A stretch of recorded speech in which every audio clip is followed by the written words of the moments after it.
2 দিনের টানা বৃষ্টিতে ফেনীতে আসলে এইভাবে ছোটখাটো কিছু গলিতে প্রচুর পানি হয়ে গেছে। পানির কারণে একেবারে বাসা থেকে বের হওয়া যাচ্ছে না। তো আমরা যে বাসায় আছি সেই বাসার একেবারে সামনে থেকেই পানি।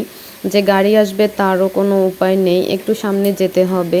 তো তারপরে গাড়িতে উঠা যাবে। আসলে কোনো একটা প্রয়োজনে যে বের হব মানে ওই অবস্থাটাও নাই। প্রচুর পানি হয়ে যে গেছে দেখেন। এইভাবে আসলে মানে বৃষ্টি হলে শুধু এই গলিগুলা আসলে পানিতে ভরাট হয়ে যায়। পানি যে নামবে তার কোনো উপায়ও নেই। কারণ মানে বৃষ্টি একেবারেই বন্ধ হচ্ছিল না। একেবারে অনবরত বৃষ্টি। তার কারণেই এই পানিগুলা। তো আসলে বৃষ্টিটা কবে যে বন্ধ হবে তারও মানে কোনো ঠিক ঠিকানা নেই। এভাবে বৃষ্টি হওয়া মনে হয় যেন একেবারেই বর্ষাকাল। শীতের শুরুতে এভাবে বৃষ্টি হওয়া, পানি ওঠা কেন যেন অন্যরকম লাগছে। তো দেখেন প্রচুর পানি।